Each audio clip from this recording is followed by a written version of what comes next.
Estaba a menos de 1 metro de mí, 400 kilos de puro instinto asesino, ojos dorados fijos en los míos y ese aliento caliente golpeándome la cara.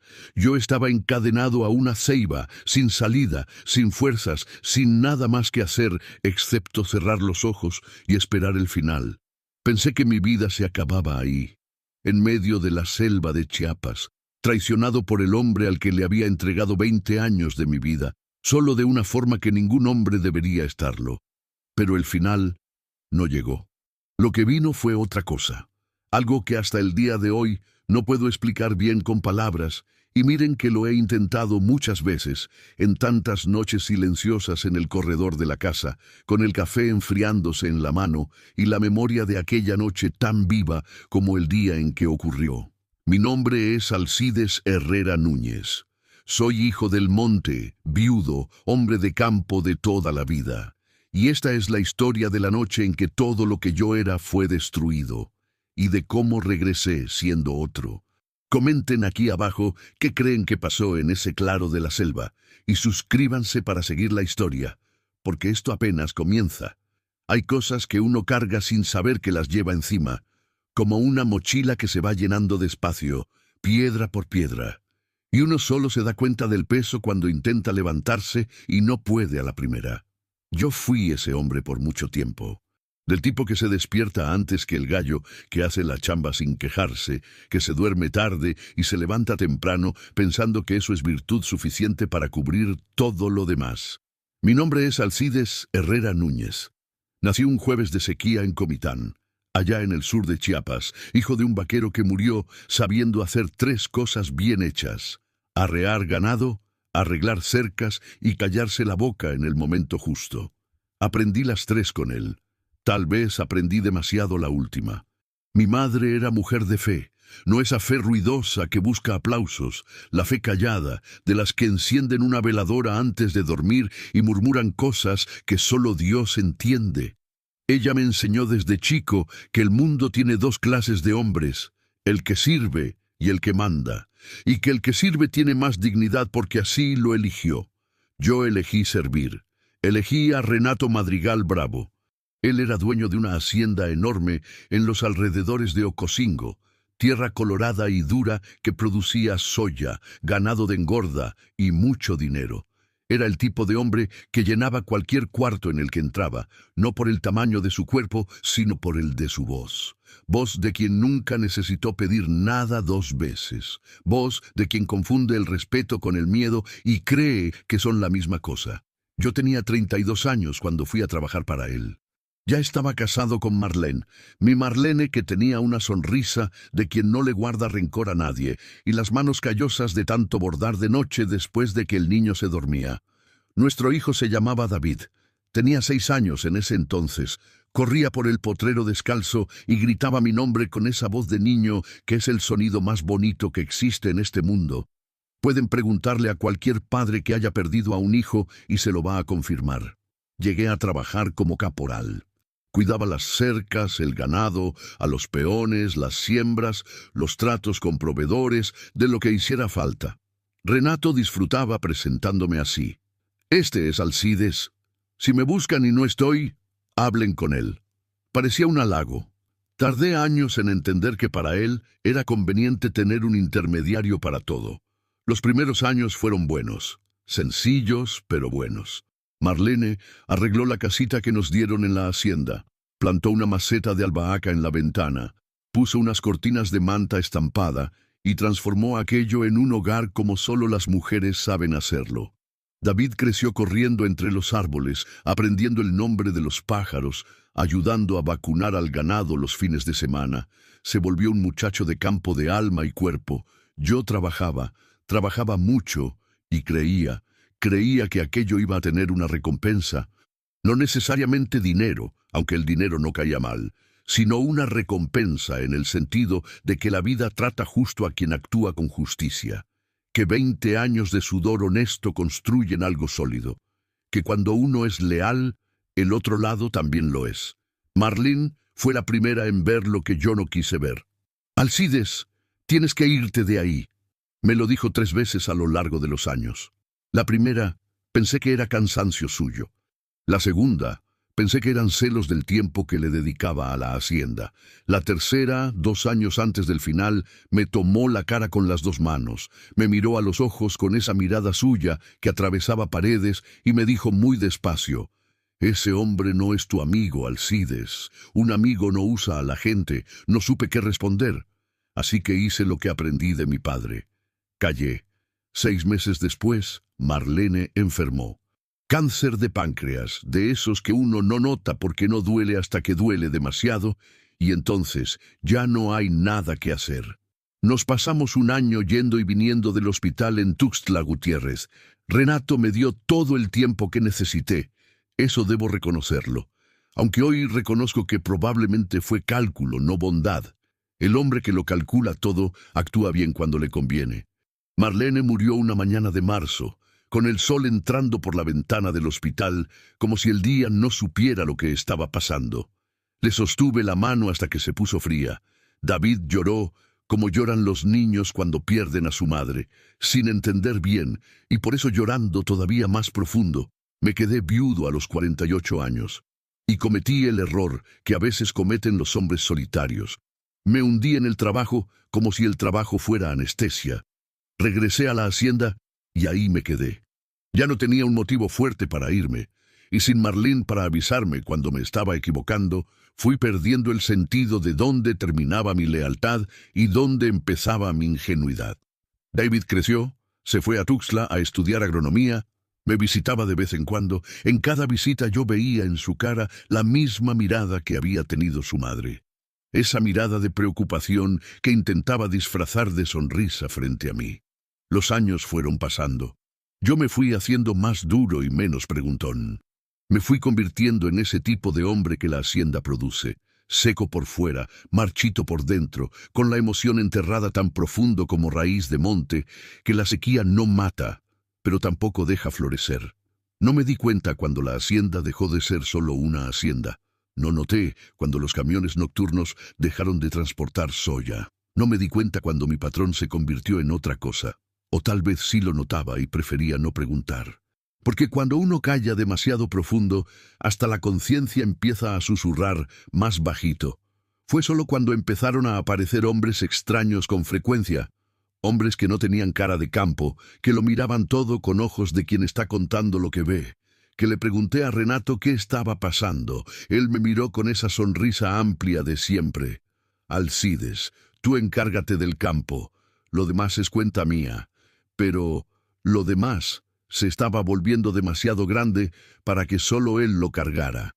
Escuché pláticas que no debí haber escuchado. Vi papeles que no debí haber visto. Entendí cosas que no podía fingir que ignoraba. Y entonces cometí el segundo error de los hombres honestos. Lo confronté. Llamé a Renato un fin de tarde, con el sol anaranjado bajando detrás de los cerros, y le dije lo que sabía. Se lo dije con respeto, como aprendí a decir las cosas difíciles, sin gritos y sin ofensas. Él me escuchó callado, asintió despacio, y me dijo: «Está bien, Alcides, vamos a arreglar esto. Mañana te vienes conmigo al monte allá al fondo, hay un pendiente que necesita de tu mano». Yo le creí. 20 años de lealtad me enseñaron a creer en él. 20 años, y fue exactamente eso lo que usó en mi contra. Yo nunca le había tenido miedo al monte. Crecí cerca de la selva, aprendí desde niño a respetar la maleza sin temerle. Sabía distinguir el ruido de una rama cayendo del ruido de un animal moviéndose. Sabía cuándo el silencio era paz y cuándo era una advertencia. La selva de Chiapas tiene un lenguaje propio, rudo y caliente, lleno de olor a tierra mojada y resina, y yo aprendí ese lenguaje a lo largo de toda una vida. Por eso, cuando Renato me citó para esa plática en la orilla del monte, no sentí miedo, sentí extrañeza. Esa cosa que se queda en la boca del estómago sin lograr subir hasta convertirse en un pensamiento claro.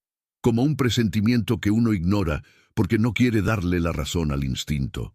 Era una mañana de julio.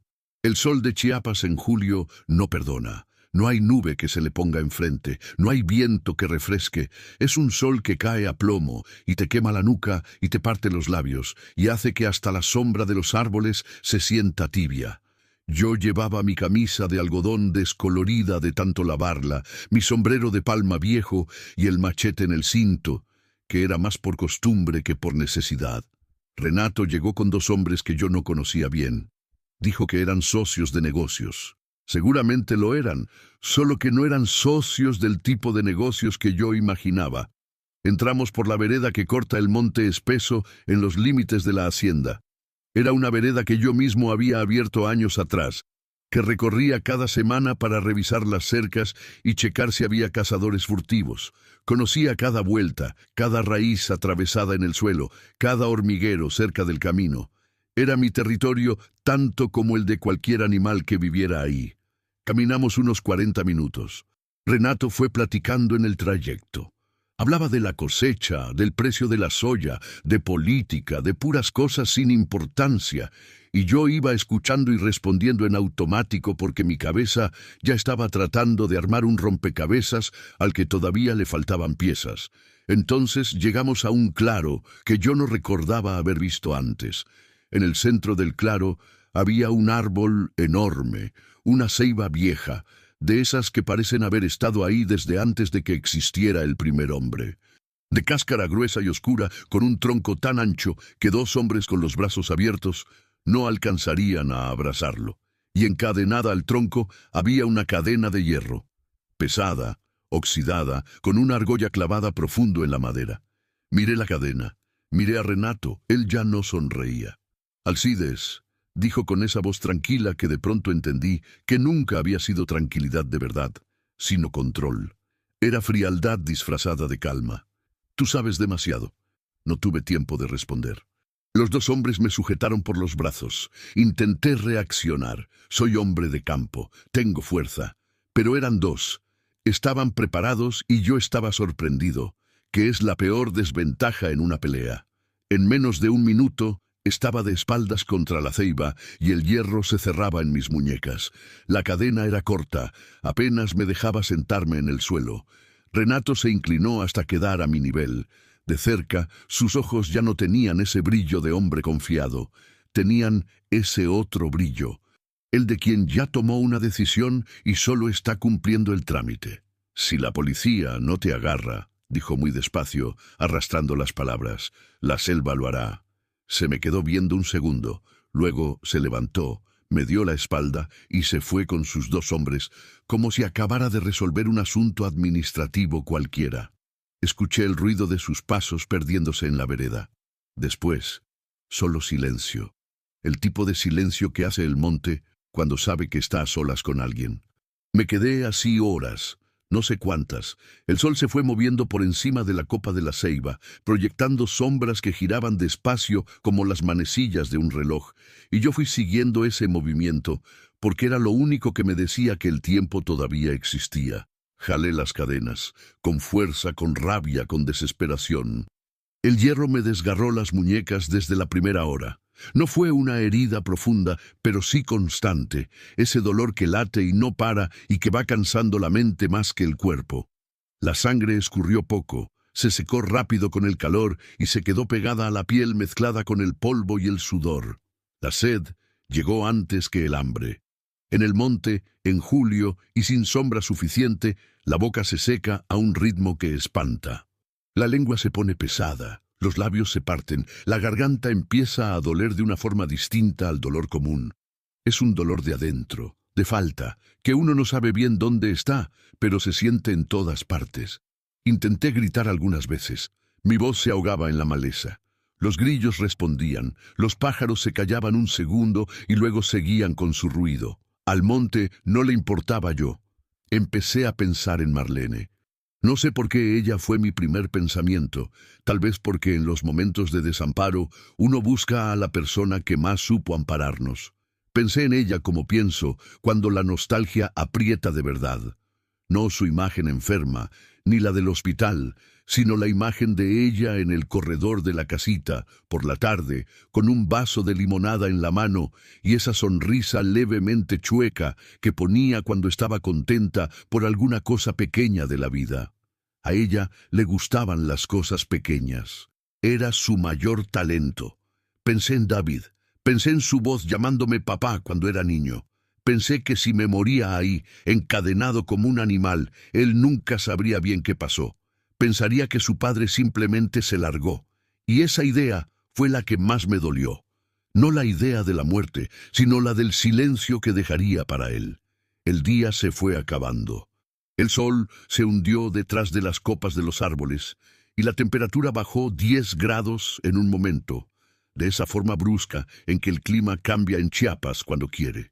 Lo que era un calor de infarto se volvió un fresco que no llegaba a ser frío, pero era lo suficientemente incómodo para recordarme que la noche estaba llegando. Y la noche en la selva es otra cosa. Los sonidos cambiaron. Los pájaros de día se fueron y los de la noche empezaron a llegar. Las chicharras subieron el volumen. Algo se movió en el matorral a mi izquierda, un tlacuache, tal vez, o un tejón, o cualquiera de los bichos que la noche libera. El cielo sobre el claro se fue oscureciendo, pasó del azul al morado y del morado al negro, y las estrellas fueron apareciendo una por una como si alguien las encendiera con cuidado. En otro momento de mi vida me habría parecido hermoso. Ahí solo me aterraba, porque yo sabía que la noche en el monte no solo trae estrellas. Lo escuché primero. Antes de verlo, lo escuché. No fue un ruido grande, fue exactamente lo contrario, fue la ausencia de ruido. El monte, que estaba lleno de sonidos, de repente se quedó mudo en un radio de unos 50 metros. Cuando eso pasa, es porque llegó algo que los otros animales respetan o temen. Mi corazón se fue acelerando despacio, de esa forma en que el cuerpo le avisa a la cabeza antes de que la cabeza esté lista para recibir el aviso. Entonces vi el movimiento. En la orilla del claro, donde la oscuridad de la selva se encontraba con la penumbra iluminada por la luna, algo se movía.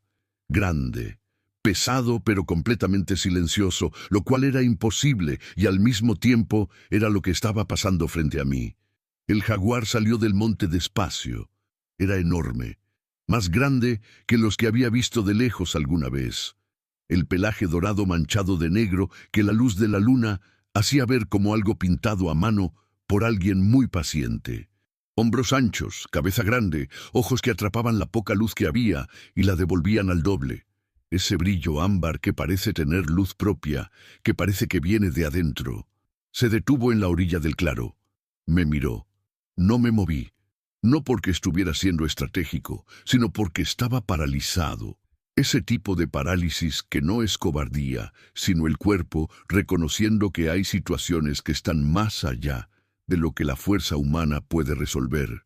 Ella comenzó a acercarse, despacio, sin prisa, con esa cadencia que tienen los grandes felinos, esa forma de caminar en la que parece que el suelo recibe cada pata con gratitud, cada paso calculado, cada músculo bajo control, los ojos fijos en mí todo el tiempo. La presa encadenada no huye. Ella lo sabía. Yo sabía que ella lo sabía. Cuando estaba a unos 5 metros, se detuvo de nuevo. Olfateó el aire. Las narinas abriéndose y cerrándose, recolectando información que los ojos no alcanzan a ver. Olor a sudor, a miedo, a sangre seca en las muñecas, a hombre que pasó todo el día bajo el sol sin probar gota de agua. Dio 2 pasos más. 3 metros. Sentí el calor de su aliento. No es una metáfora, lo sentí de verdad. El aire caliente saliendo por sus fosas nasales, llegando hasta mi cara. Y fue ahí donde se me pasó la vida entera por delante. No de la forma en que la gente lo describe en los libros, de manera lineal y organizada. Fue por pedazos, en destellos, en olores y sonidos más que en imágenes.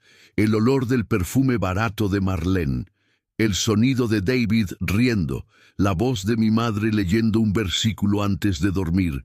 Aunque camine por el valle de la sombra de muerte, no temeré mal alguno. Cerré los ojos, dejé de jalar la cadena, dejé de luchar, me entregué. Y en el silencio de aquel momento, con la muerte a menos de 1 metro, hice algo que no hacía desde hace años. Hablé con Dios, no con las palabras rebuscadas que uno usa cuando todo va bien.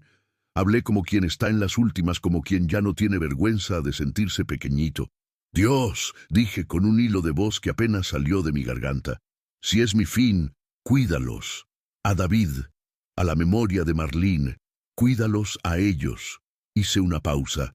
Pero si no es mi fin, voy a cambiar. Prometo que voy a cambiar. Fue la primera entrega verdadera de mi vida. 52 años de ser un hombre recio, de callarme los sentimientos, de cargar con todo solo, y tuvo que ser encadenado a un árbol, con un jaguar a 1 metro, donde aprendí a soltar. Me quedé con los ojos cerrados, esperando, ningún dolor, ningún zarpazo, silencio. Abrí los ojos despacio, con mucho cuidado, como quien no quiere perturbar lo que sea que estuviera pasando. El jaguar estaba ahí, quieto, mirándome, con la cabeza ligeramente inclinada hacia un lado, y fue entonces cuando la vi. En su flanco izquierdo, recorriéndole desde el hombro hasta la panza, tenía una cicatriz larga. Por la forma, por donde pasaba, era una cicatriz de trampa de acero. Yo conocía ese tipo de marcas, ya las había visto en otros animales, y entonces recordé. Había sido unos 8 meses atrás. Estaba haciendo un recorrido por la zona más espesa del monte, checando si había cazadores. Y la encontré. No al cazador, sino a la víctima. Una hembra de jaguar atrapada por una trampa de acero en el flanco izquierdo.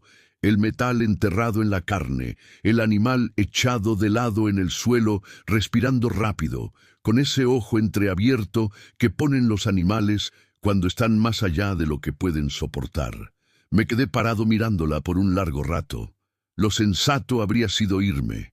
Un jaguar herido es un jaguar peligroso. Y un animal que todavía tiene fuerza para atacar, atacaría a cualquier cosa que se le acercara. Pero ella ya no tenía fuerzas. Lo vi en sus ojos. E hice lo que no debía, lo que cualquier hombre de campo con experiencia diría que era una locura. Me acerqué. Muy despacio, hablándole en voz baja todo el tiempo, sin contacto visual directo, de la forma en que uno trata con un animal que no conoce y que tiene miedo. Saqué las pinzas de presión que cargaba en el cinturón para reparar las cercas. Y quité la trampa. Me tomó unos 20 minutos, que me parecieron 2 horas. El animal no me atacó. Se quedó inmóvil, respirando profundo, con los ojos siguiéndome pero el cuerpo sin reaccionar. Cuando la trampa soltó, se quedó echada un poco más. Después, despacio, se levantó. Se puso de pie con dificultad. Me miró por unos 3 segundos que no sé explicar, y se perdió en el monte. Nunca se lo conté a nadie. Sabía que Renato no lo aprobaría. A él no le gustaban los jaguares en tierra de ganado, y menos aprobaría que alguien ayudara a uno. Y yo estaba tan acostumbrado a callar lo que él no aprobaba, que me guardé eso también, como me guardé tantas otras cosas. Pero el animal se acordó. Allí, en aquel claro, con la luna encima y mi vida colgando de un hilo, aquel animal se acordó. El jaguar bajó la cabeza despacio hasta quedar al nivel de la cadena. Olfateó el hierro por un buen rato. Después abrió el hocico, y vi los colmillos. Dios santo, vi los colmillos, y mordió la cadena cerca de la argolla que estaba clavada en el árbol. Jaló. El metal rechinó con un sonido que hizo eco en todo el claro. Soltó. Olfateó de nuevo. Mordió en otro punto. Usó el peso de su propio cuerpo, inclinándose, tirando con el cuello. Saltaron pequeñas chispas donde el metal raspaba con el metal. La argolla empezó a ceder. Cedió más. Al tercer jalón, con un estallido que sonó como un balazo, la argolla saltó del tronco. Caí de rodillas al suelo. Todavía tenía la cadena atada a las muñecas, pero estaba libre del árbol, libre de estar inmóvil. Me quedé de rodillas en la tierra roja del monte, con la cabeza baja, llorando. No de miedo. Ya era tarde para el miedo. Lloré de puro milagro. Lloré como un niño, como el hombre al que 20 años de dureza no dejaron llorar y al que la vida le cobró todo de un golpe. El jaguar se quedó parado mirándome hasta que me calmé. Después dio media vuelta y empezó a caminar hacia la maleza. Se detuvo. Miró hacia atrás. Esperó. Y entendí. Me levanté con dificultad, con las muñecas doliéndome, las piernas entumecidas por las horas en la misma posición y la cabeza dándome vueltas por la sed y el cansancio. Y la seguí hacia la profundidad de la noche. Hay algo que nadie te cuenta sobre caminar en el monte de noche. No es el miedo a lo que ves.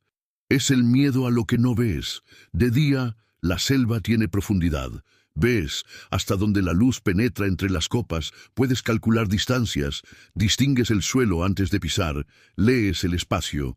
De noche, todo eso desaparece.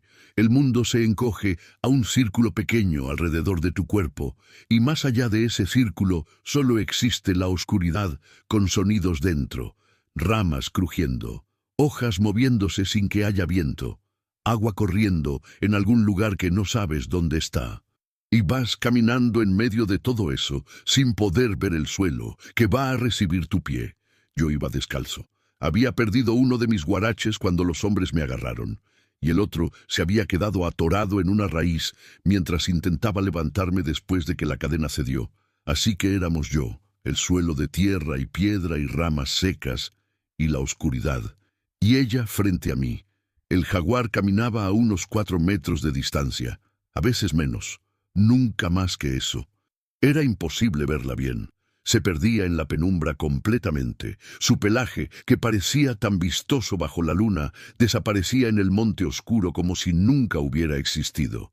Lo que yo seguía no era una imagen, era una presencia.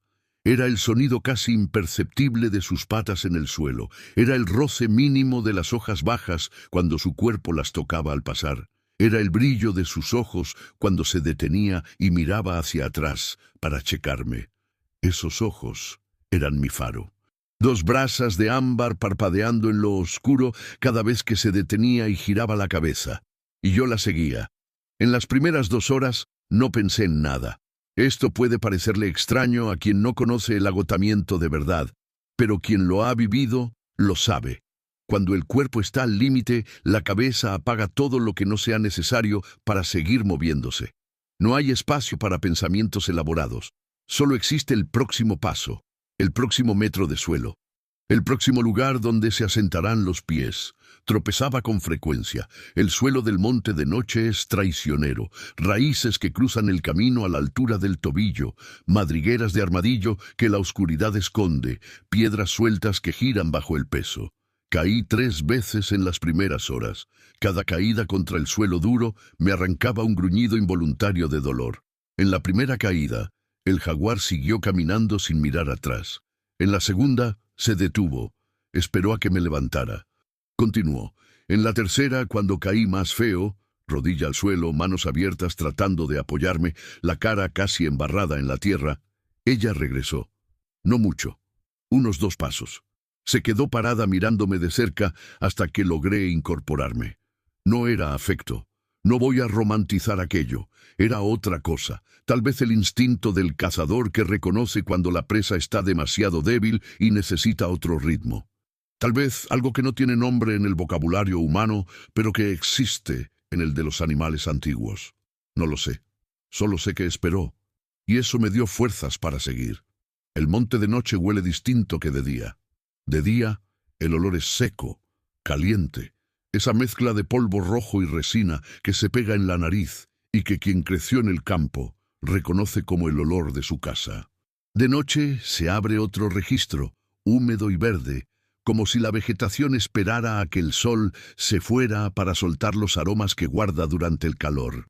Olor a musgo, a tierra que respiró todo el día y ahora exhala, a flores pequeñas que solo abren de noche para llamar a los polinizadores de la sombra. Fui sintiendo esos olores mientras caminaba, y extrañamente me fueron calmando. No del todo. Me seguían doliendo las muñecas, la sed me desgarraba la garganta y sentía la cabeza pesada por todo lo ocurrido. Pero aquel olor me era familiar. Aquel olor era mi tierra. Era el monte, era la vida entera que yo había vivido resumida en un aroma. Y conocer el lugar, incluso a oscuras, incluso perdido, me daba una especie de anclaje que necesitaba mucho en ese momento. Me fui acordando de cosas mientras caminaba. La voz de mi padre enseñándome a andar en el monte. No mires hacia arriba, Alcides. Mira al suelo 2 pasos adelante. El suelo te cuenta todo lo que necesitas saber. Pero de noche, el suelo no contaba nada. Era pura fe. Era poner el pie y confiar en que habría suelo.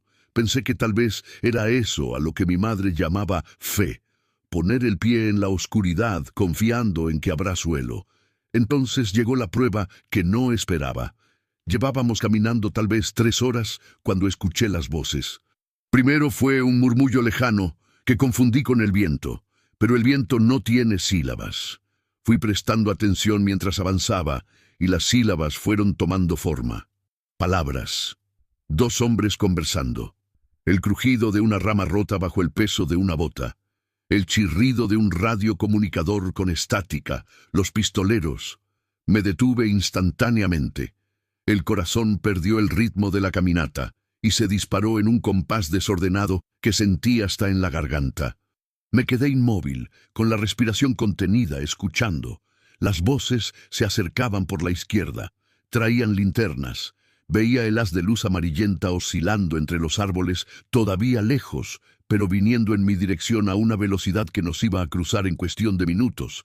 Miré hacia adelante en pánico. El jaguar se había detenido. Estaba volteando hacia mí, con sus ojos de ámbar fijos en mi dirección, absolutamente quieta. Y entonces hizo algo que nunca podré explicar bien.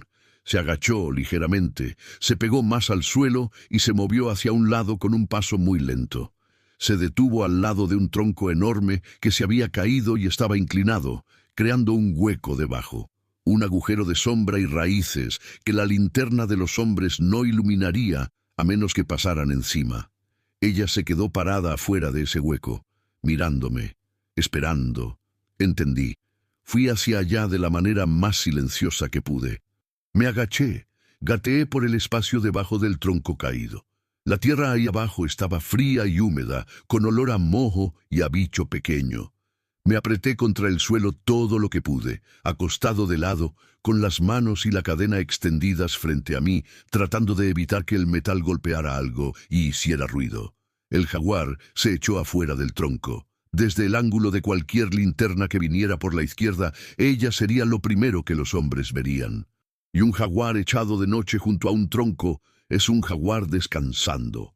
No levanta sospechas. Levanta otra cosa, el instinto de no acercarse, que era exactamente lo que yo necesitaba. Las voces se fueron acercando. Hay sangre cerca del árbol, pero el rastro se pierde en el monte.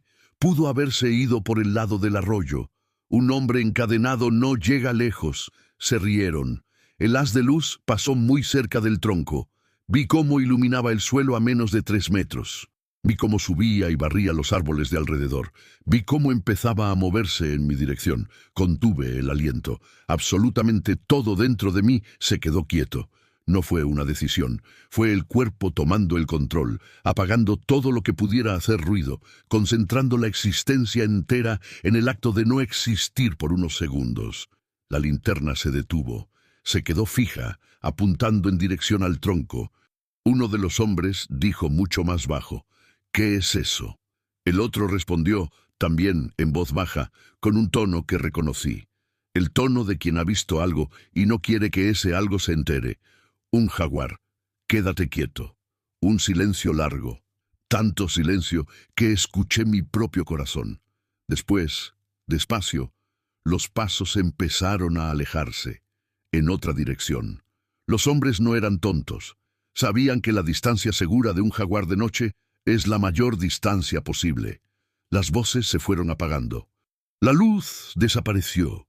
El monte volvió a llenarse de sonidos. Me quedé bajo el tronco unos 5 minutos más antes de atreverme a salir, moviéndome centímetro a centímetro, saliendo por un lado con la barriga pegada al suelo. Cuando me senté afuera, temblando de alivio y de una adrenalina que ya no tenía a dónde ir, el jaguar estaba sentado a unos 2 metros de mí, mirando hacia el monte en la dirección en que se habían ido los hombres. Solo después de un rato, giró la cabeza y me miró.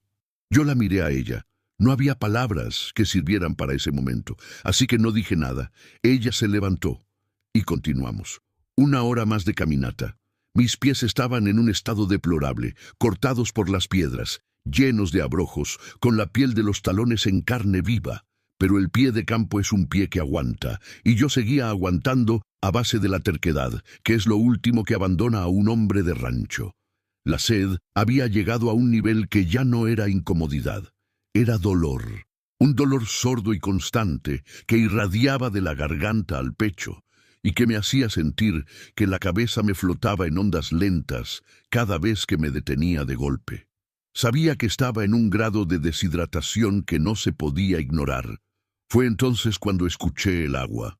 Primero pensé que lo estaba imaginando. La mente deshidratada juega esas bromas, inventa lo que necesita. Pero el sonido siguió, se hizo más claro, y el jaguar que iba delante de mí había cambiado ligeramente el rumbo hacia donde venía el ruido. Un arroyo, estrecho, no llegaba al metro de ancho, corriendo sobre piedras lisas con ese canto del agua que no tiene prisa. Agua limpia de manantial, de esas que nacen en un ojo de agua en medio del monte y corren sin haber pasado por nada que las ensucie. Me tiré de rodillas a la orilla. Bebí con las manos haciendo cuenco, difícil con la cadena en las muñecas, pero bebí.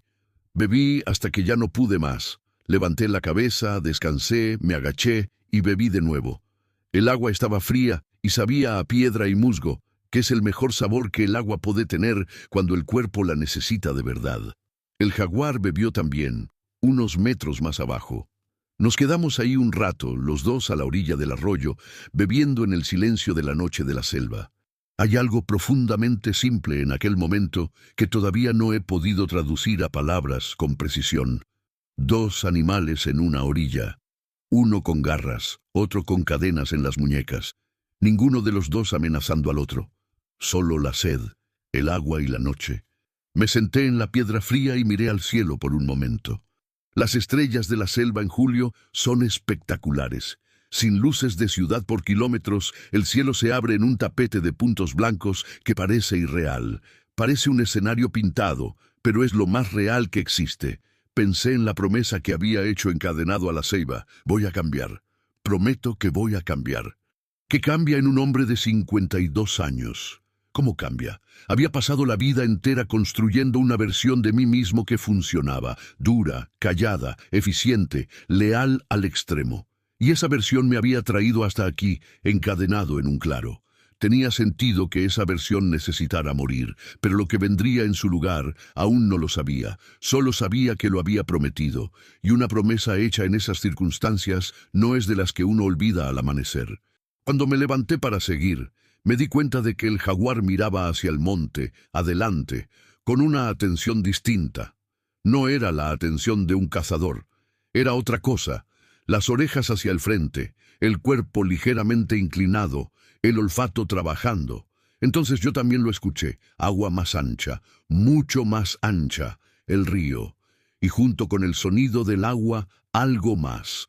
Un crujido viejo e irregular que el viento traía en pedazos, madera chocando contra madera o contra piedra.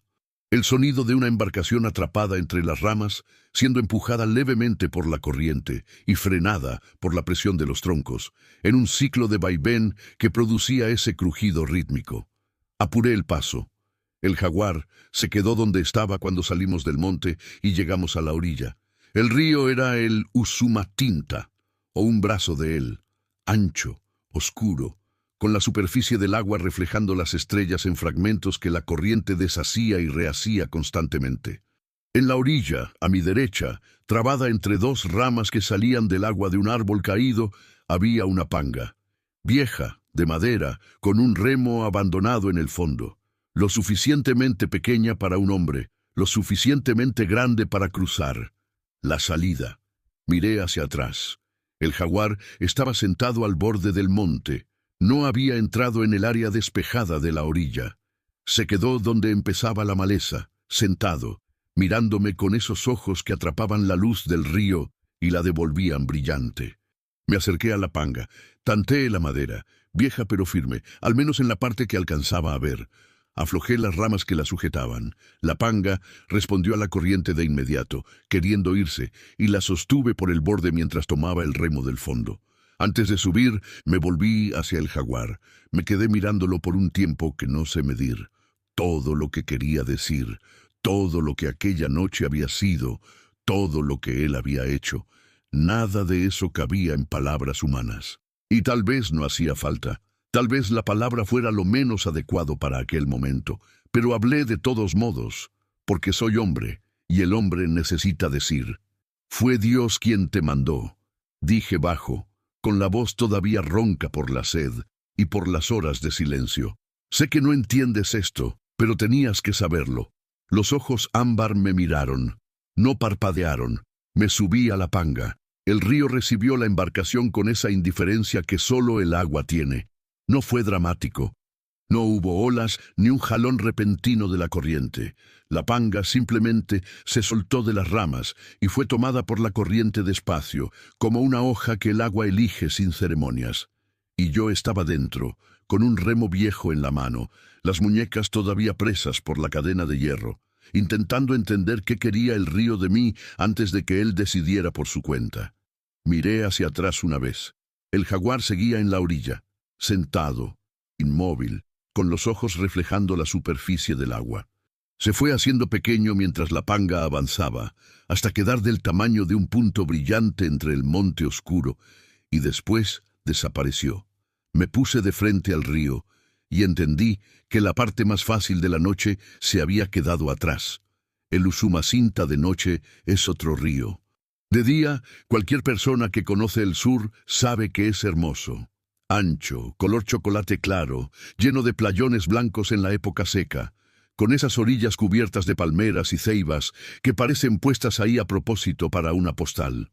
Río de pescadores, de lanchas, de chamacos saltando desde las piedras, un río que invita. De noche en julio, con la crecida de la temporada de lluvias, es otra cosa. La corriente que parecía lenta desde la orilla era rápida desde adentro. La panga fue acelerando apenas en los primeros metros, y tuve que trabajar el remo de inmediato solo para mantener la dirección, para no dejar que la correntada girara la embarcación y me dejara a ciegas frente a la orilla equivocada.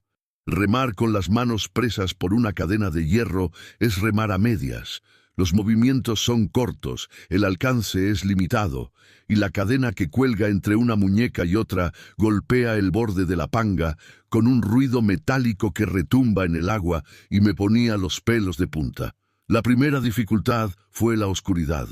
Sin una luna lo suficientemente alta para iluminar la superficie con constancia, y con las nubes que fueron llegando en las primeras horas después de la medianoche cubriendo el cielo a retazos, el río adelante era una adivinanza. Veía la superficie cercana, veía la sombra más densa de las orillas a ambos lados, y veía las estrellas cuando las nubes se abrían. El resto era fe y oído. Y el oído empezó a avisar. El agua golpeando un obstáculo tiene un sonido diferente al del agua corriendo libre. Es más grave, más lleno, con una nota de impacto que no está en el flujo normal. Empecé a escuchar ese sonido a unos 50 metros frente a mí y remé hacia un lado con fuerza, intentando alejarme. La panga obedeció a regañadientes. La corriente tenía una opinión formada sobre a dónde debía ir yo y mi opinión era distinta. Pasó junto a mí un tronco enorme. Demasiado grande para ser una rama, demasiado pequeño para ser un árbol entero. Era el centro de algún gigante derribado río arriba que la crecida estaba transportando. Pasó a unos 2 metros de la panga, rotando lentamente, y el volumen de agua que desplazaba sacudió la embarcación lo suficiente como para que yo me agarrara del borde con una mano y del remo con la otra. Si le hubiera pegado a la panga, me habría volteado. Respiré profundo. Seguí remando. Por unos 20 minutos fue manejable. Difícil, agotador, con los brazos empezando a arder por el cansancio después de todo lo que el día me había costado, pero manejable. Encontré un ritmo.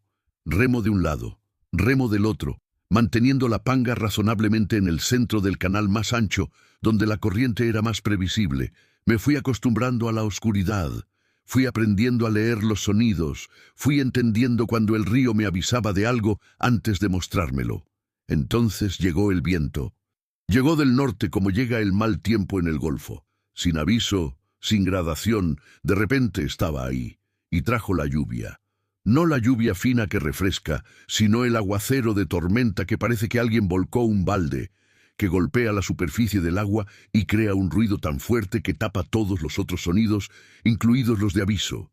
En 30 segundos estaba empapado. En 1 minuto ya no podía ver la orilla. Ninguna de las dos. El río había desaparecido, o mejor dicho, yo había desaparecido dentro del río. Había agua arriba, agua abajo, agua golpeando el costado de la panga, agua escurriendo por mi cara y metiéndose en mis ojos, y una cortina de lluvia demasiado densa para dejar pasar cualquier luz. Las estrellas, mi única referencia en el cielo, se habían ido. Las sombras de las orillas, mis únicas referencias a los lados, se habían ido. Éramos solo yo, la panga y el río, que ya no podía ver. Y entonces la panga empezó a hundirse, no de un golpe. Fue ese tipo de hundimiento traicionero que hace la madera vieja cuando se encharca. Los poros de la madera fueron absorbiendo la lluvia que entraba, el fondo se fue haciendo más pesado y el agua que saltaba hacia adentro por el borde bajo se fue acumulando en el fondo sin que yo me diera cuenta hasta que me mojó las plantas de los pies. Miré hacia abajo, 10 centímetros de agua en el fondo. Levanté los ojos hacia el río invisible. El remo estaba en mi mano. No había nada que usar para sacar el agua, ni un bote, ni un recipiente. Solo el sombrero que había perdido hacía horas y la camisa que llevaba puesta. Me quité la camisa.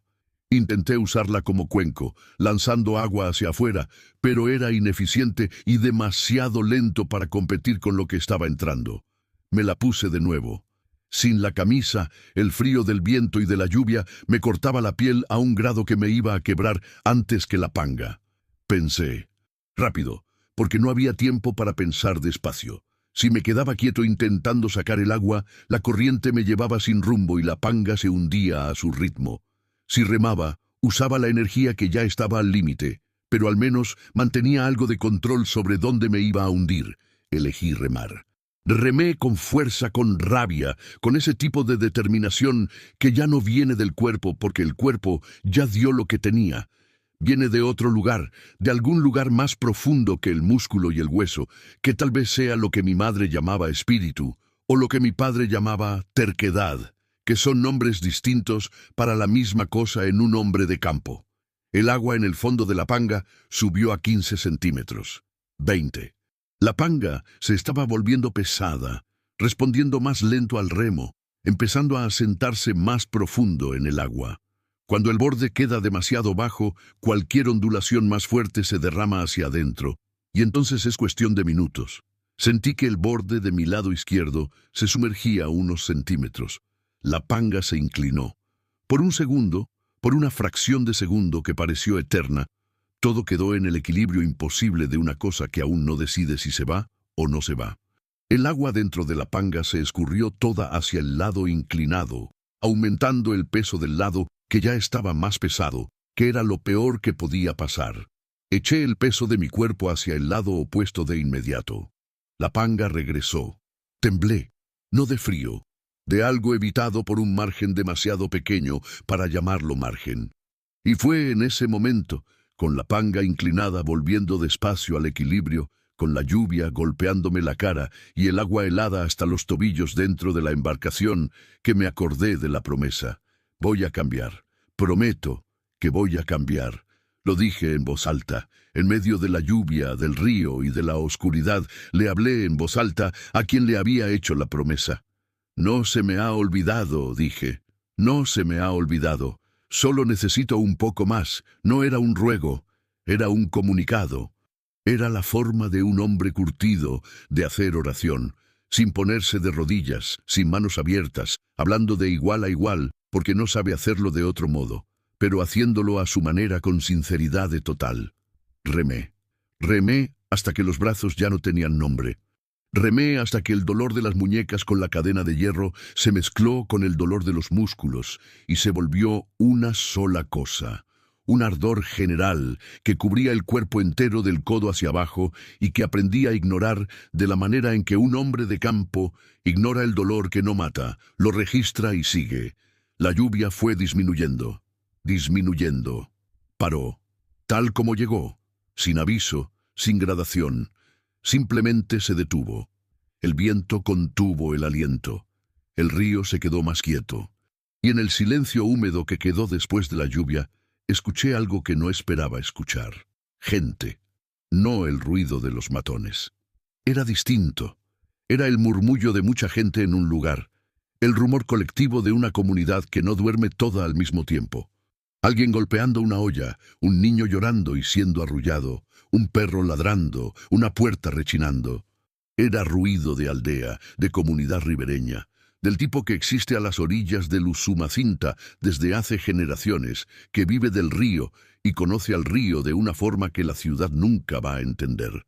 Vi las luces, linternas y velas en la orilla izquierda, algunas ventanas iluminadas, una fogata pequeña a la orilla del agua. Remé hacia allá. Con lo que me quedaba, remé hacia allá.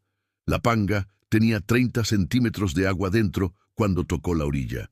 30 centímetros y hundiéndose. Puse los pies en el lodo de la orilla y la panga se hundió detrás de mí. Se fue al fondo en menos de un minuto, silenciosamente, sin drama, como si hubiera estado esperando a que yo saliera para poder descansar. Me quedé parado en el fango del Usumacinta, empapado, con cadenas en las muñecas, los pies descalzos, la camisa rota, mirando las luces de la aldea. Llegaron manos, voces alrededor. Un hombre viejo con una linterna me iluminó la cara. Una mujer llamando a otros en voz alta. Niños que se despertaron con el ruido y miraban desde la orilla del barranco. Intenté decir algo y salió un sonido ronco que no era una palabra. Lo intenté de nuevo. «Necesito ayuda», alcancé a decir. El viejo me miró por un momento largo. Miró las cadenas en mis muñecas. Miró mi cara, que debía estar en un estado deplorable. Me miró a los ojos con esa mirada que tienen los viejos de la orilla del río, que es la mirada de quien ya ha visto pasar mucha agua y sabe distinguir lo que necesita socorro de lo que necesita desconfianza. Dijo: «Pásale». Me llevaron a una casa sencilla de madera y lodo con techo de lámina, que todavía sonaba con las últimas gotas de la lluvia. Me sentaron en una silla de madera cerca de un fogón de leña que todavía tenía brasas. Una mujer de mediana edad trajo agua limpia en un jarro de aluminio abollado, y bebí sin parar hasta que se terminó. Ella lo llenó de nuevo sin preguntar. El viejo se llamaba Don Tertuliano. No era un cacique ni una autoridad formal. Era simplemente el hombre más viejo de la comunidad, lo que en la práctica significa que era el que más pesaba en la decisión de cualquier cosa. Se me quedó mirando mientras yo bebía el segundo jarro de agua. Después llamó a un muchacho joven que trajo una herramienta pesada, de esas que se usan para trabajar el metal, y en 10 minutos de trabajo cuidadoso, la cadena se abrió en mis muñecas. Se soltó con un clic que sonó, para mí, como la cosa más bonita que había escuchado en años. Me miré las muñecas. Estaban mal, moradas, hinchadas, con la marca del hierro grabada profundo en la piel como si fuera un tatuaje de sufrimiento. La mujer trajo un paño húmedo, las limpió con cuidado y las vendó con tiras de tela limpia. Don Tertuliano se quedó callado durante todo eso. Cuando la mujer terminó de curarme, él acercó su silla, se sentó frente a mí y dijo solamente: «Suelta la sopa», y le conté todo, los 20 años, la lealtad, la traición, el claro en el monte, la cadena, la noche, el jaguar. Cuando llegué a la parte del jaguar, me di cuenta de que la sala se había llenado de gente. La familia de Don Tertuliano, vecinos que se despertaron con el ruido, los hombres que me habían sacado de la orilla. Todos escuchando en silencio. Cuando terminé, se quedó todo quieto por un momento. Entonces, Don Tertuliano dijo algo que se me fue quedando dentro y que se queda conmigo hasta hoy. Dios usa lo que quiere. Hasta un tigre. Uno de los jóvenes tenía cara de no saber si creerme. La mujer que me había curado las muñecas no tenía esa duda. Tenía los ojos empañados y la expresión de quien reconoce un milagro en cuanto lo escucha. Yo ya no tenía fuerzas ni para discutir ni para convencer a nadie. Solo me quedaba fuerza para una cosa más: dormir. Me dieron un catre en un rincón de la sala. Me cubrieron con una sábana que olía a sol seco y a jabón de zote. Y yo, Alcides Ferreira Núñez, un hombre que no había llorado desde el entierro de Marlene, lloré una vez más esa noche, en silencio, de lado, con la cara vuelta hacia la pared. Lloré de alivio, lloré de agotamiento, lloré por algo que todavía no tenía nombre, algo que entendería mejor después, con el tiempo, esa sensación de que la vida se había acabado y vuelto a empezar el mismo día, que la persona que había entrado en el claro esa mañana y la persona que estaba acostada en ese catre no eran exactamente la misma, que algo se había roto, y que no todo lo que se rompe necesita ser reparado para quedar como estaba antes. El fogón de leña se consumió en brasas, la lluvia no regresó, el Usumacinta siguió su camino de río que no pide permiso, y yo dormí el sueño más profundo de mi vida. Desperté sin saber dónde estaba. Ese segundo de desorientación que llega antes de la memoria, cuando el cuerpo ya despertó, pero la cabeza aún no encuentra el contexto, fue el segundo más extraño que he vivido. Vi un techo de lámina. Vi paredes de bajareque con manchas de humedad en formas irregulares. Vi la luz del sol entrando por una ventana sin vidrio, solo con una cortina fina de algodón blanco que el viento movía despacio. Oí gallinas cacareando afuera, oí a un niño corriendo. Entonces la memoria volvió. Volvió toda de golpe, como agua que uno intentaba retener y ya no puede. El claro en la selva, la cadena, los ojos de ámbar en la oscuridad, el río, la lluvia, la lancha hundiéndose detrás de mí mientras yo pisaba el lodo. Me senté despacio en el catre. Tenía las muñecas vendadas, moradas e hinchadas donde el trapo no cubría, pero vendadas con cuidado, con ese esmero de quien no tiene buen material, pero sí buena intención. Probé la fuerza de mis manos, los dedos respondieron, las manos cerraron, dolía pero funcionaba. Me levanté. Las piernas protestaron. Los pies, que apenas entonces vi con claridad por primera vez, estaban en una condición que no quiero describir a detalle. Cortados, con espinas de huizache todavía clavadas en 2 o 3 puntos, los talones abiertos de andar descalzo por el monte. Logré ponerme de pie. Fui hasta la ventana. Afuera había un patio de tierra apisonada, limpio, con un árbol de mango en el centro que daba una sombra generosa. Debajo del mango, 3 niños jugaban con algo que no alcancé a identificar. Una mujer lavaba ropa en una tina grande. Un perro amarillo dormía en un rincón, con ese abandono total que solo el perro de rancho consigue. Era una mañana común. Del tipo que existe todos los días en miles de lugares de este país, que no aparece en ningún lado, que no tiene importancia para nadie más que para quien está dentro de ella. Y era la más bonita que yo había visto en mucho tiempo. Don Tertuliano estaba sentado en una silla de madera en el umbral de la puerta cuando salí. Tenía un jarro de café de olla en la mano. No era lo más común bajo el calor de Chiapas, pero el viejo venía del norte, de Sonora, décadas atrás, y se había traído la costumbre consigo. Me vio salir y apenas señaló la silla de al lado. Me senté. Nos quedamos en silencio por un rato que fue largo pero no incómodo. Esa es una forma de medir cuánto respetas a alguien, si el silencio con esa persona pesa o no. Con don Tertuliano no pesaba. Era el silencio de 2 hombres de campo que saben que demasiadas palabras echan a perder lo que ninguna palabra logra preservar. Me pasó el jarro sin preguntar. Bebí.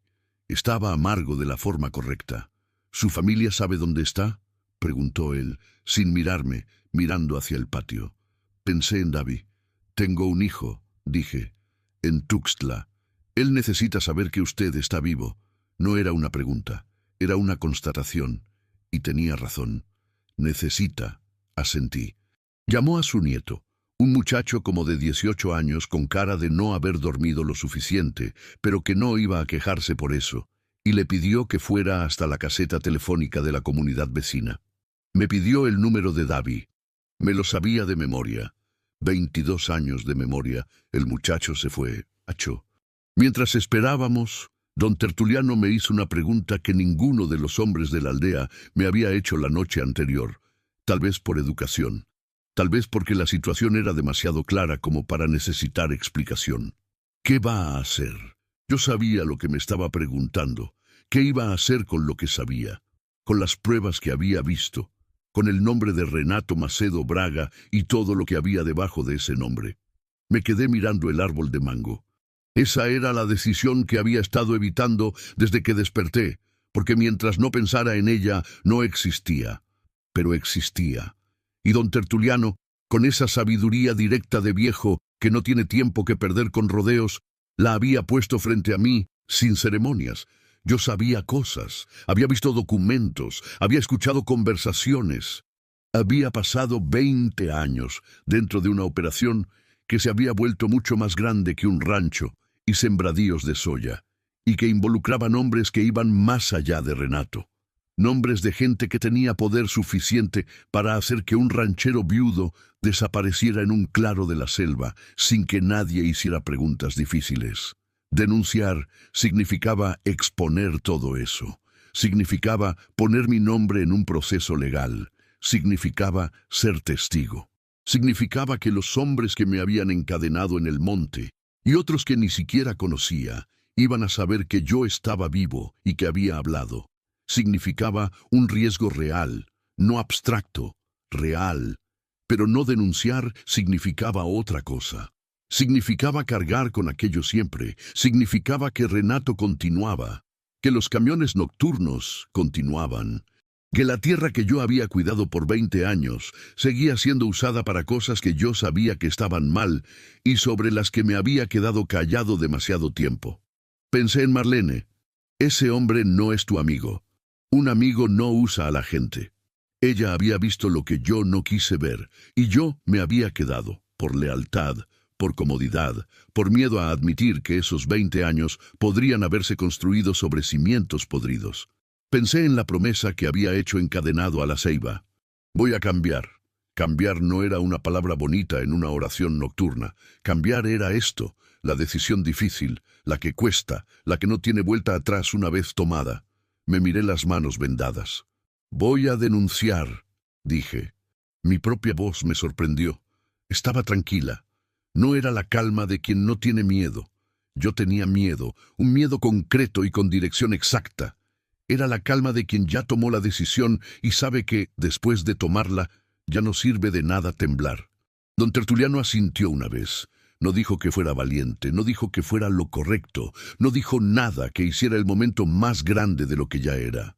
Solo asintió, y eso fue suficiente. Davi llegó al día siguiente. No esperaba que viniera personalmente. El muchacho de la caseta había llamado pasando el recado de que yo estaba vivo y a salvo, y pensé que mi hijo mandaría una respuesta. Pero Davi tenía 26 años, la sangre caliente de su madre y la terquedad de su padre, y cuando supo que su padre estaba vivo en una comunidad ribereña a orillas del Usumacinta, después de desaparecer por 2 días, no mandó decir nada. Vino él mismo. Llegó en una camioneta prestada de un compañero de la facultad, por la brecha de tierra que corría paralela al río y que la comunidad usaba para llegar al pueblo más cercano. Alcancé a oír el motor desde lejos. Era el único motor que aparecía por ahí a esa hora. Salí al patio cuando el vehículo se detuvo. Davi se bajó antes de apagar el motor por completo, la puerta azotándose, con ese modo impaciente de quien lleva la urgencia en el cuerpo. Vino caminando rápido, se quedó parado a unos 2 metros de mí, mirándome de arriba abajo con esos ojos que eran de su madre, la forma, el color, esa manera de clavar la mirada que te atravesaba. Vi el momento en que procesó la imagen, la camisa rota, las muñecas vendadas, los pies en el estado en que estaban, el rostro que yo no había visto en un espejo, pero que me imaginaba. Abrió la boca, la cerró, la abrió de nuevo.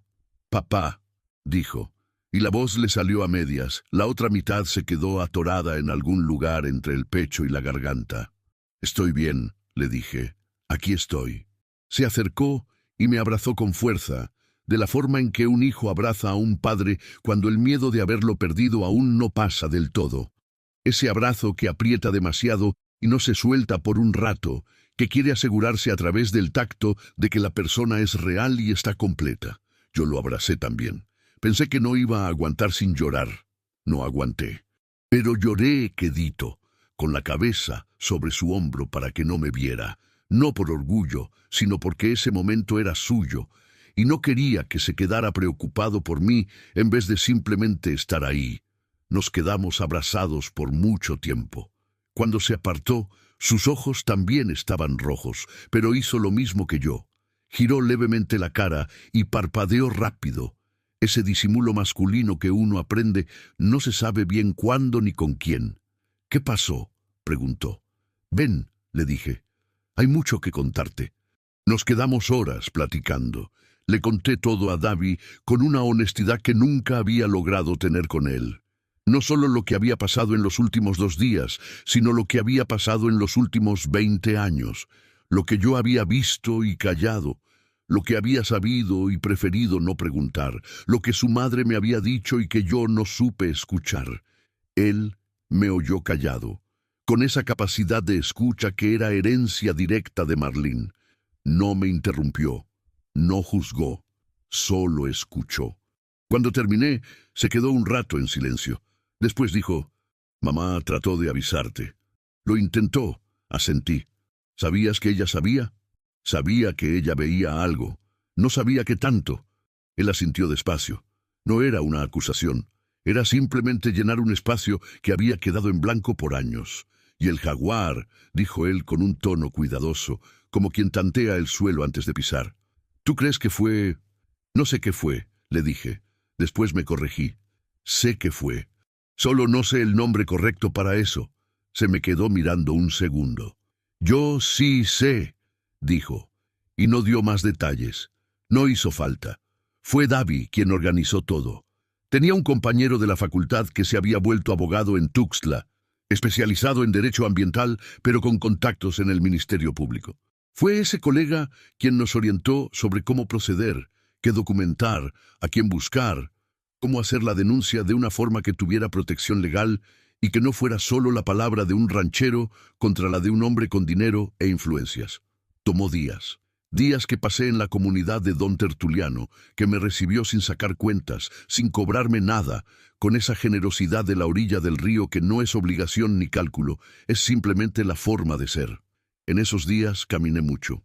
A veces solo por la orilla del río, a veces con Don Tertuliano, que caminaba despacio y hablaba poco, pero lo que decía se te quedaba grabado. Una tarde me dijo una cosa mientras mirábamos el río. El hombre que ha sufrido mucho cree que sufrir fue el error. No lo fue. El error es sufrir y no aprender. Me quedé dándole vueltas a esa frase por días. Todavía lo hago a veces. En las noches que pasé en la comunidad, me quedaba despierto escuchando el río. El Usumacinta de noche, sin la lluvia y sin la urgencia, tiene un sonido que es casi una plática. Una voz grave y constante que no tiene prisa por llegar a ningún lado, porque el río ya está en el lugar donde debe estar, en movimiento. Pensé mucho en la promesa. Voy a cambiar. Fui entendiendo en esos días quietos lo que significa un cambio de verdad en un hombre ya mayor. No es convertirse en otra persona. No es borrar lo que fuiste. Es dejar de usar lo que pasó como excusa para no mirar lo que viene. Es dejar de callar lo que necesita ser dicho porque pasaste tantos años callando que el silencio se volvió costumbre. Es aprender, como mi madre intentó enseñarme y yo aprendí mal, que entregarse no es debilidad. Es una valentía que la mayoría de los hombres nunca desarrolla porque nunca han estado encadenados a un árbol con un jaguar a 1 metro de distancia. La última noche antes de irnos a Tuxtla a formalizar la denuncia, salí solo a la orilla del río. Era tarde, la comunidad dormía. El perro amarillo de Don Tertuliano me siguió un trecho y desistió al borde del patio. Regresó a su rincón con esa dignidad perezosa que tienen los perros viejos. Me quedé parado en la orilla, escuchando al Usumacinta. Miré hacia el monte oscuro en la otra orilla. No vi nada. No esperaba ver nada. Pero me quedé mirando de todos modos, por un buen rato, con esa sensación que uno tiene a veces de que lo están observando sin poder probarlo y sin necesidad de hacerlo. Dije en voz baja, para nadie y para alguien al mismo tiempo: «Gracias». El río siguió su curso, el monte se quedó quieto, y el viento que vino de la selva en ese momento tenía ese olor específico a tierra roja y resina de zapote que es el olor de toda la vida que yo había vivido. Me llevé ese olor conmigo de regreso a casa. Tuxtla Gutiérrez en agosto tiene un calor que se te pega a la piel desde temprano. No es el calor seco del campo abierto, que al menos tiene honestidad. Llega, quema y se va con el viento. Es un calor de ciudad que junta asfalto y concreto y el escape de los carros y se queda atrapado entre los edificios sin tener por dónde salir. Yo nunca fui hombre de ciudad. 30 años viviendo en ranchos te dejan sin paciencia para las banquetas, para los semáforos, para ese modo que tiene la gente de caminar mirando hacia abajo como si el suelo fuera más interesante que el cielo. Pero fui porque lo necesitaba, porque había prometido cambiar, y el cambio a veces empieza exactamente en el lugar donde uno se siente incómodo. El abogado de Davi se llamaba Marcos, tenía unos 30 años, lentes finos, hablaba rápido, de esa forma de quien procesa la información más aprisa de lo que habla, y por eso a veces parece que ya va adelantado en la plática cuando tú apenas vas empezando. Me hizo sentar en una oficina pequeña con el aire acondicionado demasiado frío. Puso una grabadora en la mesa y me pidió que le contara todo, con fechas, con detalles, con lo más que pudiera recordar. Hablé por casi 4 horas. Algunas cosas las recordaba con precisión de cirujano. Fechas, montos, nombres, el contenido de conversaciones específicas que había escuchado sin querer. Otras las recordaba solo por encima, sin el detalle exacto, y Marcos lo anotaba así de todos modos, diciendo que el contorno también era prueba cuando había otros elementos alrededor. Al final de las 4 horas, cerró su cuaderno, apagó la grabadora, me miró por encima de los lentes y dijo: «Don Alcides, ¿está consciente de que esto va a ser largo?» «Lo estoy. ¿Y de que va a ser difícil?» «Ya fue difícil», le dije. «De aquí en adelante es pura burocracia». Esbozó una sonrisa rápida que no supe si era de acuerdo o de incredulidad. Pero siguió adelante. Fueron meses. No voy a fingir que fue simple o rápido, porque sería mentira y en este relato no hay lugar para mentiras. Fueron meses de declaraciones, de papeleo, de espera, días en los que el proceso parecía estancado y otros en los que avanzaba a un ritmo que yo no alcanzaba a procesar. Marcos me llamaba con novedades que yo escuchaba sentado en el porche de la casita que David me había rentado en las afueras de Tuxtla, una construcción pequeña con un patio de tierra apisonada donde planté una mata de albahaca en la ventana, porque me había prometido a mí mismo que lo haría donde quiera que fuera a vivir. Marlene solía hacer eso en cada lugar donde estuvimos. Se sentía correcto continuar con la tradición. En los primeros meses hubo momentos de miedo genuino, noches en las que escuchaba ruidos afuera de la casa y me quedaba inmóvil, escuchando con el corazón galopando, listo para algo que nunca llegó. Marcos me había instruido sobre qué hacer si me sentía amenazado. Había activado la protección formal para testigos y había puesto mi nombre en un expediente que volvía cualquier cosa que me pasara inmediatamente sospechosa e investigable. Pero el miedo no necesita lógica para existir. El miedo vive en el cuerpo antes de pasar por el raciocinio, y mi cuerpo había aprendido en aquella noche, en el claro de la selva, que una amenaza real tiene olor, peso y sonido, y pasó meses desconfiando de cualquier crujido en la oscuridad. Fue disminuyendo. Poco a poco, como disminuye el dolor de las muñecas que fueron cicatrizando, no de golpe, no de manera lineal, sino en pequeñas victorias diarias que uno solo nota cuando mira hacia atrás y ve que ayer había menos dolor que hace una semana. David venía a verme cada 8 días. A veces traía comida que había aprendido a preparar siguiendo el recuerdo de su madre. Arroz con pollo de rancho, justo como lo hacía Marlene, con ese caldito oscuro que tomaba horas en el fogón. Comíamos juntos, hablábamos de cosas simples y de cosas difíciles sin distinción, como uno aprende a hacer cuando se da cuenta de que el tiempo no es infinito y que dejar pláticas para después es apostar a un plazo que no tiene garantía. Fue en esas visitas que conocí al David adulto de verdad, no al niño que había criado, no al adolescente que había perdido a su madre demasiado pronto, no al estudiante al que seguí de lejos durante años de rancho y obligación. Conocí al hombre en el que se había convertido mientras yo estaba enterrado en 20 años, de una lealtad mal encaminada. Era un buen hombre. Tenía la integridad de su madre, la terquedad de su padre, y una mezcla muy suya que no era de ninguno de los dos, que era simplemente David. Tenía opiniones firmes que defendía sin agredir. Tenía esa rara capacidad de no estar de acuerdo con alguien y seguir queriendo a la persona. Tenía un humor seco que aparecía en momentos inesperados. Me agarraba desprevenido y me hacía reír de verdad, desde el fondo. Perdí mucho tiempo lejos de ese hombre. No lo digo con un arrepentimiento que paraliza, sino como un reconocimiento que orienta. Lo que está enfrente todavía vale más que lo que quedó atrás, y lo que estaba frente a mí era el hijo que yo había ayudado a criar y que ahora me estaba ayudando a empezar de cero. Eso no tiene precio. Es el tipo de cosas que una noche encadenado a un árbol te enseña con una claridad que 40 años de vida cómoda no te darían. La caída de Renato Macedo Garza no fue espectacular. No fue de esas que salen en los titulares de los periódicos con fotos grandes y títulos dramáticos. Fue de esas que ocurren despacio, en páginas de expedientes, en audiencias y en una orden de aprehensión emitida una tarde cualquiera, sin cámaras y sin público. Marcos me llamó un miércoles temprano por la mañana. Lo detuvieron, dijo, hoy en la madrugada. Me quedé en silencio por un momento. Esperaba sentir algo grande, un alivio inmenso, o satisfacción, o esa catarsis que las películas te dicen que uno siente cuando el mal es castigado. No fue así. Lo que sentí fue algo más pequeño y más honesto. Fue el cierre silencioso de un capítulo.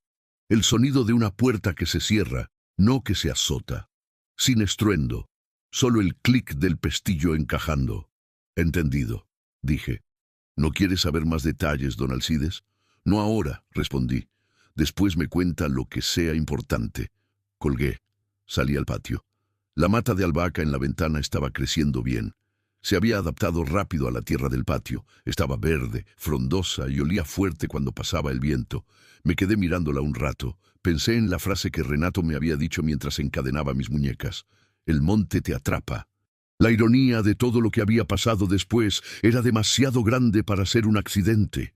El monte me había soltado, el monte me había guiado, el monte me había escondido de los hombres que él mandó, y al final, a quien el monte había atrapado, por el peso de sus propias decisiones, por la red que él mismo tejió y que terminó enredándosele en el cuello, era a Renato. No le dije eso a nadie. No era para decirse. Era solo para entenderse en silencio en el patio de una casita con olor a albahaca en una mañana de agosto. En los meses siguientes tomé 2 decisiones que cambiaron el rumbo de lo que restaba de mi vida. La primera fue aceptar la invitación de una dependencia ambiental del Estado que se había enterado de mi caso por el proceso legal y que trabajaba en la protección de áreas de selva baja y en el control de la caza furtiva. Necesitaban a alguien con conocimiento de campo, que conociera el monte, que supiera moverse en la vegetación densa e identificar trampas y actividad ilegal. 30 años de rancho, incluyendo los 20 en las tierras de Renato, me habían dado ese conocimiento de sobra. No era un trabajo glamuroso, era caminar por el monte, identificar problemas, hacer reportes, orientar a la comunidad. Era exactamente lo que yo sabía hacer y que ahora haría por el motivo correcto. No por lealtad a un hombre, sino por amor a una tierra que nos pertenece a todos. Acepté. La segunda decisión fue regresar a Comitán, no al rancho. Esa vida se había terminado, y no había nostalgia que valiera el peso de volver a aquel lugar con esos recuerdos. Pero Comitán era mi ciudad. Era donde mi madre me había criado, donde mi padre había aprendido a ser vaquero, donde había suelo que yo conocía mucho antes de conocer cualquier rancho de cualquier patrón. Encontré una casita sencilla en las afueras, con un pedazo de tierra atrás, donde cabía una hortaliza pequeña y un gallinero, y la renté. David me ayudó con la mudanza. Vinimos un sábado en una troca prestada. David tenía una red de amigos con camionetas que nunca terminé de entender, pero que resultaba muy conveniente. Y pasamos el día acomodando las pocas pertenencias que yo había juntado a lo largo de mi vida. No eran muchas. El hombre de campo acumula pocas cosas materiales porque aprende pronto que la mayor parte de lo necesario no cabe en una caja. Al final del día, nos sentamos en el escalón de la puerta trasera con 2 tazas de café que la vecina nos había traído, curiosa y generosa, como suelen ser las vecinas de pueblo. David miró el patio todavía vacío y preguntó, «¿Qué vas a sembrar?» «Empiezo con la albahaca», le dije. Él me dio esa sonrisa que era igualita a la de su madre. No dijo nada más, no hacía falta. Han pasado 2 años desde aquella noche en el monte. Puedo decir esto ahora con la distancia que da el tiempo, una distancia que no borra, sino que organiza, que pone las cosas en su tamaño justo, donde las emociones enormes del momento empiezan a ocupar el espacio exacto que merecen en el conjunto de una vida, ni más ni menos. El trabajo con la dependencia ambiental me devolvió algo que yo había perdido sin darme cuenta, la sensación de que lo que hago importa para algo más allá de mí mismo. Cada trampa de cazadores que encuentro y retiro, cada zona de reserva que ayudo a monitorear, cada vez que me siento con una comunidad rural a platicar sobre preservación, usando un lenguaje que ellos reconocen porque es el lenguaje del campo. Todo eso tiene un peso que 20 años cuidando tierras ajenas nunca tuvieron. Mis muñecas cicatrizaron por completo.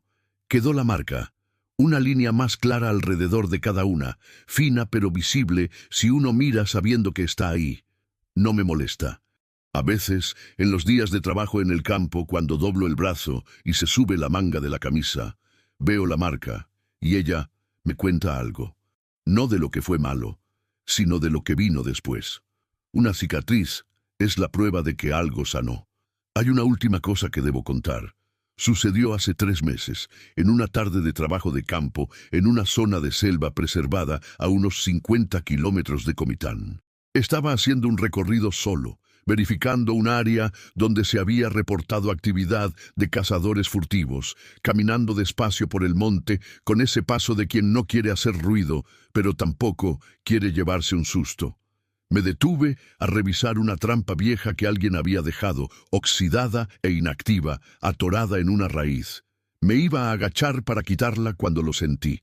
Esa ausencia de ruido. Ese radio de silencio que se abre en el monte cuando llega algo que los demás animales respetan. Me levanté despacio. Ella estaba a unos 15 metros, parada entre 2 árboles de chico zapote mirándome. Su pelaje dorado manchado de negro era atravesado en diagonal por la luz del atardecer, dejando partes iluminadas y otras en sombra. Era grande. Esa cabeza enorme, los hombros anchos y en el costado izquierdo corriendo desde el hombro hasta la panza. La cicatriz. Nos quedamos mirándonos por un tiempo que no sé medir. 30 segundos, 1 minuto, más. El tiempo hace cosas extrañas cuando 2 criaturas se reconocen en el silencio. No tuve miedo. No sentí esa adrenalina que el cuerpo produce automáticamente ante un depredador. Sentí otra cosa, algo más difícil de nombrar. Tuve la sensación exacta de estar completamente en el lugar correcto, en el momento correcto, con la criatura correcta. Era más vieja, se notaba, no en su estado físico, que seguía siendo impresionante, sino en su forma de estar parada. Menos energía innecesaria, más presencia concentrada, como se ponen los animales y a veces las personas cuando aprenden que existir con fuerza no significa existir con agitación. Se me quedó viendo. Entonces hizo algo que yo no esperaba. Dio 2 pasos en mi dirección. El corazón se me aceleró. No de miedo, sino de algo parecido a lo que uno siente cuando algo mucho más grande que uno se mueve hacia ti y elige no hacerte daño. Se detuvo, se quedó ahí a unos 10 metros, me miró un rato más. Después se dio la vuelta despacio y se fue moviendo por el monte, con ese andar silencioso e imposible, y se perdió entre la vegetación como si la selva se la hubiera tragado.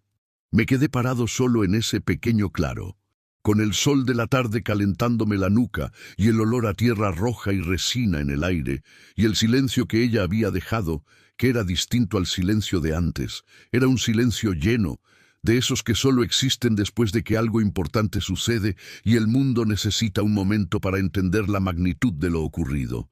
No tomé fotos, no habría estado bien, no lo puse en el reporte de trabajo, no era el tipo de cosas que caben en un formulario. Me lo guardé para mí, y ahora lo guardo aquí, en este relato, porque si algo he aprendido de todo esto, es que algunas historias necesitan ser contadas, no para impresionar ni para convencer, sino porque la vida a veces hace cosas que merecen ser recordadas con el mismo cuidado con el que ocurrieron. 20 años de lealtad a un hombre que no la merecía. Una noche encadenado a un árbol en el monte de Chiapas. Un animal que pudo haberme matado y eligió otra cosa. Un río que pudo haberme ahogado y me trajo a la orilla donde había gente.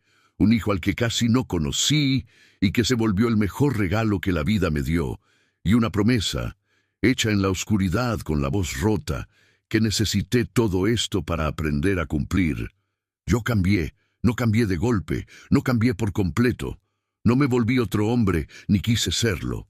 Pero me fui abriendo despacio como se abre la tierra después de la lluvia. No en la superficie, sino allá en el fondo, donde la raíz tiene que llegar para sostener al árbol cuando el viento fuerte regresa. Y el viento siempre regresa. La diferencia es lo que está enraizado cuando llega.